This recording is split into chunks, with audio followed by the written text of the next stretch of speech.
Good morning and welcome to our morning meditations. I am the Reverend Dr. William L. Johnson III, the palliative care chaplain here at Christian Hospital, and I'm so glad to be able to share with you once more with these meditations that are specifically designed to inspire and encourage you, not only for today, but for your week.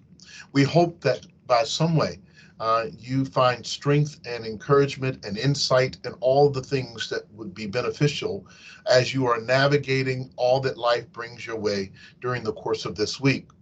For over a year now, we have been delivering these messages and sharing them with not only our hospital community, but the larger community outside the hospital. We are aware that we've gone through a pandemic, and some of us are still dealing with the ravages of such a thing. Many of us have had our own personal challenges. We have dealt with family issues and loss.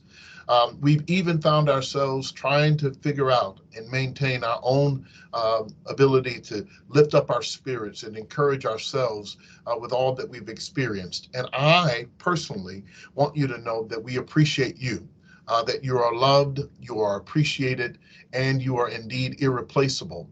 And as we journey together, we do it together. Now, today's morning meditation is one in which we've entitled The Eye of the Storm. The Eye of the Storm. For many years, I served and lived in the great state of North Carolina. What a wonderful state.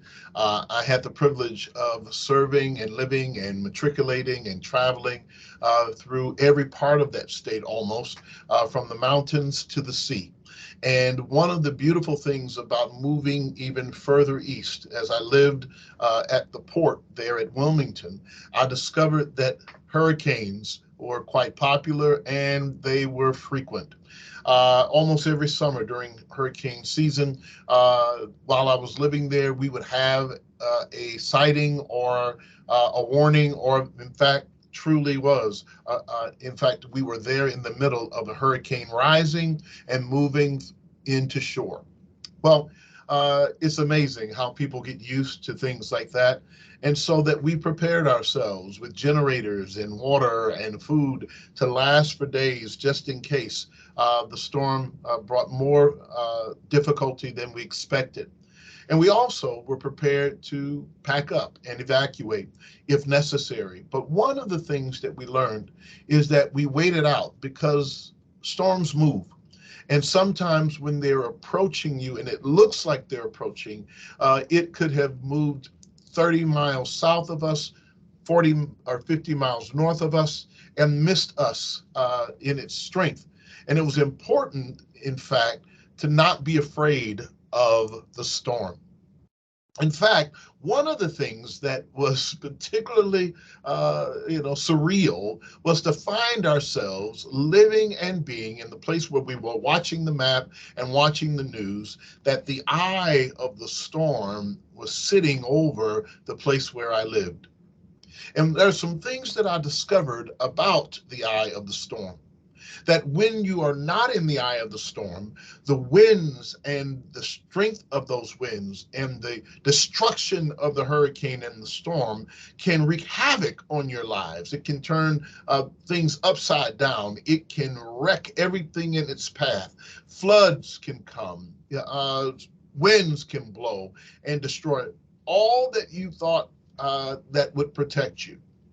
But if you were able to find yourself in the eye of the eye of the storm is a place almost as if it was a surreal sanctuary, a place where you could discover that it was more peaceful to be in the eye of the storm than to not. The winds didn't blow very much, and it did not wreak as much havoc. What is the particular point here?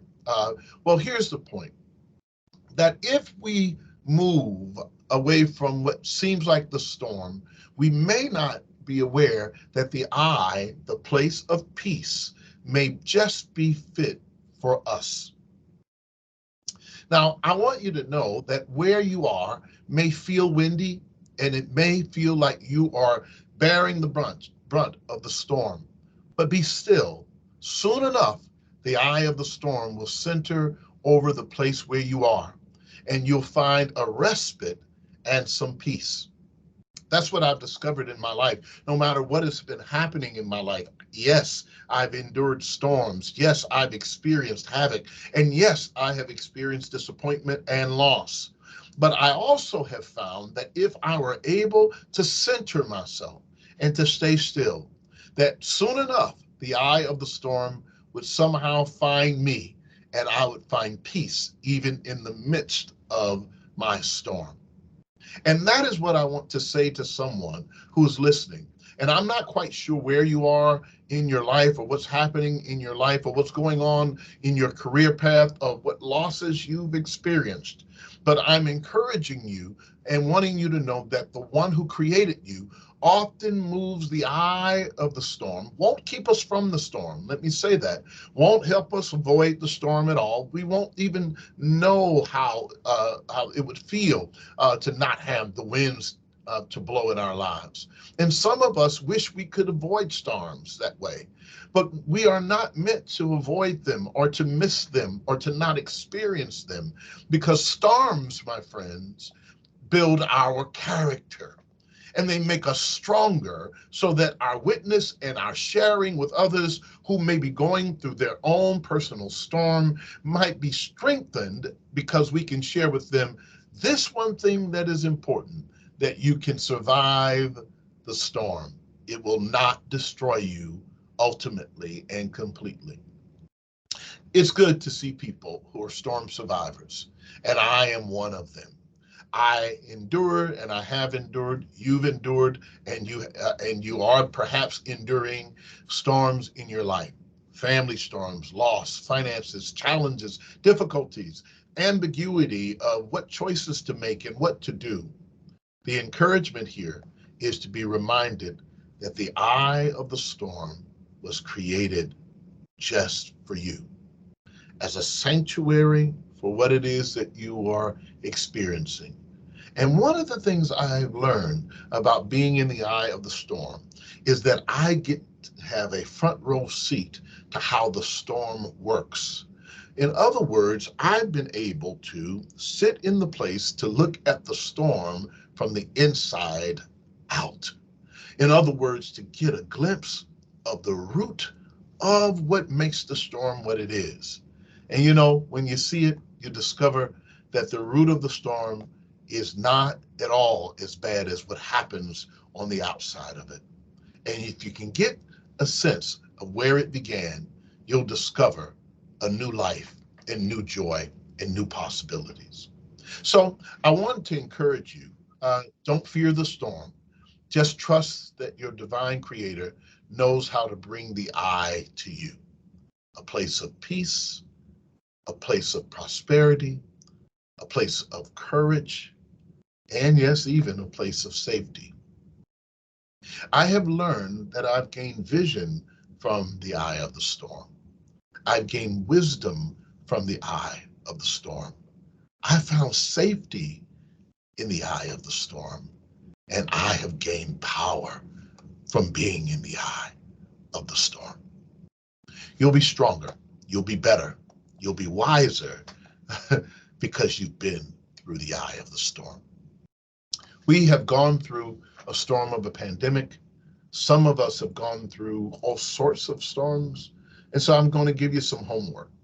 I want you to write down in a note to yourself, in a journal, what's been your most recent storm and what learnings you've had from that storm. And if you don't mind, I'd like for you to share it with me. Share with me what it is that you've experienced. You can send it to william.johnson@bjc.org. I'd love to hear and pray with you through the place where you are, your storm. What storm is it? And how have you been navigating it? What has been your experience there? And as we look back, hopefully in a month or two, we'll be able to look back and realize that the storm taught us some lessons that we will never, ever forget, that are valuable and that will carry us for the rest of our lives. Thank you so much for your time, and thank you for sharing with us in these morning meditations. Remember always that you are loved, You are appreciated, and you are irreplaceable.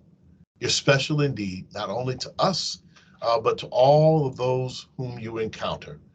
We have no idea how life will turn, but I can tell you this: if you find yourself in the eye of the storm, you're going to find yourself in a place of peace. God bless. Thanks so much.